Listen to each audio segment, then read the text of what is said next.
champions! Subscribe for more. Ladies and gentlemen, it's that time of the year again. The Champions League quarterfinals is here. The draw has been made for the quarterfinals and semi-finals for the 2022 UEFA Champions League. So it's time for me to give my thoughts and reactions on the draw. Maybe a little sneaky prediction in here, maybe. And it's time for some people to get very offended in the comments like the Porto fans did last year over nothing, really. But anyway, starting off, we have got Liverpool versus Benfica. And I'm gonna go in straight in on the fucking Portugal fans again here. I genuinely believe that Liverpool have just managed to nab themselves the easiest tie of the entire draw. And that's no disrespect to Benfica. I think they did an incredible job to get through against Ajax in the last leg on really minimal possession, especially in that second leg. But Liverpool are very much back in a Premier League title race here now, and we're looking at one of the best teams in Europe. We're looking at a team that has achieved so much under Jurgen Klopp and who know this competition inside out. Obviously won it in 2019. Most of them same players are still in this Liverpool team, and I just think they're going to breeze past Benfica with ease, and that means that they would face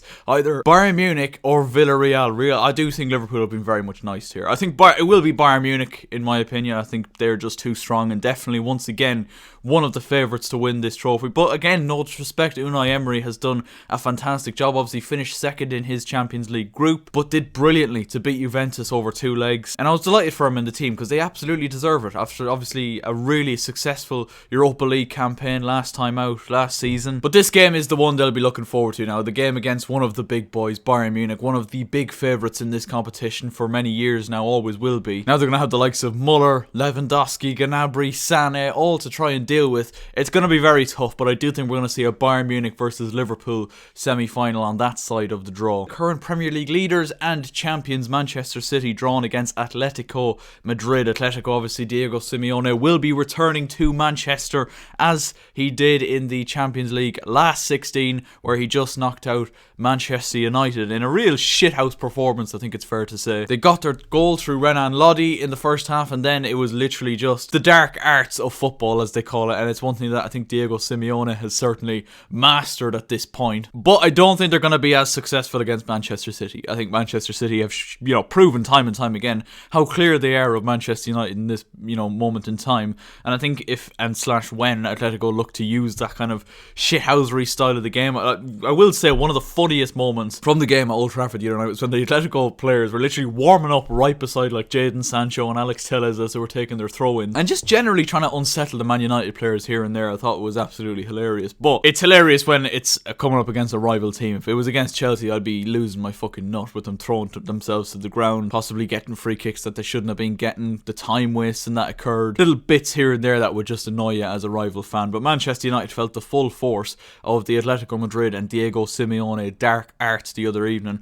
I don't think these dark arts are going to work against Manchester City. I just think they're too good a side, they're too focused. If Atletico are using those shithouse tactics, I think Manchester City are one of those teams that are calm enough and composed enough. We've only really seen a handful of occasions where Man City have kind of lost their heads and really lost the game thanks to overthinking or psychologically losing the game. But I'm sure Atletico Madrid will make it hard for Manchester City, but I fully expect Manchester City to progress from that tie. And then we move on to the, I'd argue, tie of the round, in my opinion. Obviously, my favourite club, the club I've supported since the age of 5 years old, Chelsea, the current holders of the World Club Cup and of course this competition, the UEFA Champions League, facing Real Madrid once again. Obviously a side that we knocked out in the semi-finals last season, comprehensively I would say. Obviously it was a 1-1 draw after the first leg, then thanks to goals from Werner and Mount in the second leg, Chelsea progressed to face Manchester City in the final, and obviously Chelsea won in that famous night in Porto thanks to Kai Havertz's goal. I think it'll be a lot more difficult for Chelsea this time around. I don't think it's going to be particularly easy. I think Real Madrid are in great form. Obviously they're so far clear in the title race in La Liga. They've just knocked out one of the favourites in PSG with a front line of Mbappe, Neymar and of course the GOAT Lionel Messi. So they're going to have their tails up, absolutely, and I don't doubt that they will come into this game with a huge amount of confidence. Karim Benzema is one of, if not the form player in Europe, especially after that hat-trick against PSG in the last round. I think Luka Modric had one of his best games in years against PSG the other night, but I do still think that Real Madrid can be got at defensively. And I think if Chelsea put them under that kind of pressure that we're used to seeing Thomas Tuchel's Chelsea put on teams when we're at our absolute best, I think we will give Real Madrid a good game. This one is probably the closest one to call or to predict, in my opinion. Obviously, as a Chelsea fan, you know, sometimes I can be a little bit pessimistic, but sometimes I can be optimistic. And the way Chelsea are playing at the minute,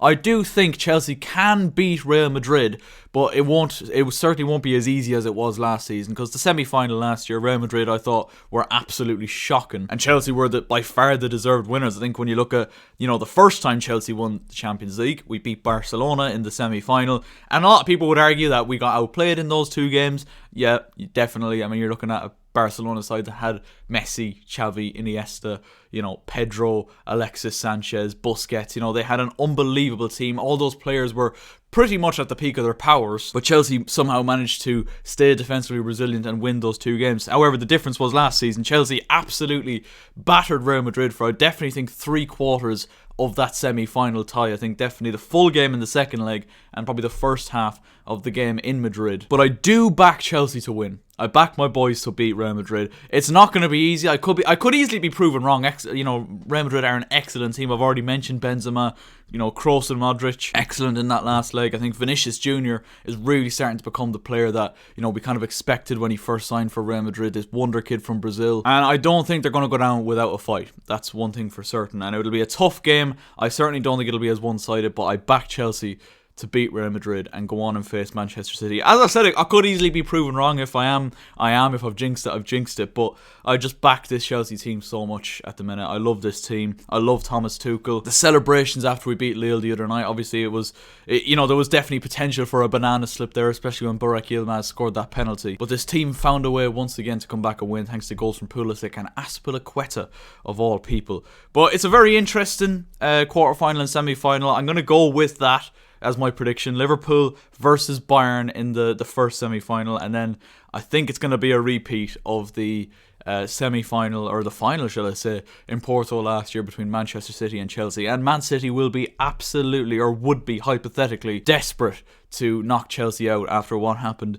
in Porto last year. But first, of course, we have to go up and face one of the, if not the biggest team in European football, Real Madrid. Guys, let me know your thoughts in the comments section down below. Obviously, if there's any Benfica fans out there, just like the Porto ones that got pissed off at me last year, please do let me know a really good, detailed reason as to why you believe Liverpool will not be able to beat Benfica. Also, Villarreal, will they have a chance against Bayern Munich? I personally don't think so. Same with Atletico against Manchester City. But I'm open to hear your suggestions and thoughts in the comment section down below. Leave a like on the video if you did enjoy. Subscribe if you are new. We are really pumping out. This is the 4th video this week. This never happens. It's been a fucking busy week, lads. Leave a like on the video. Subscribe if you are new. And yeah, we'll chat to you next time. Good luck.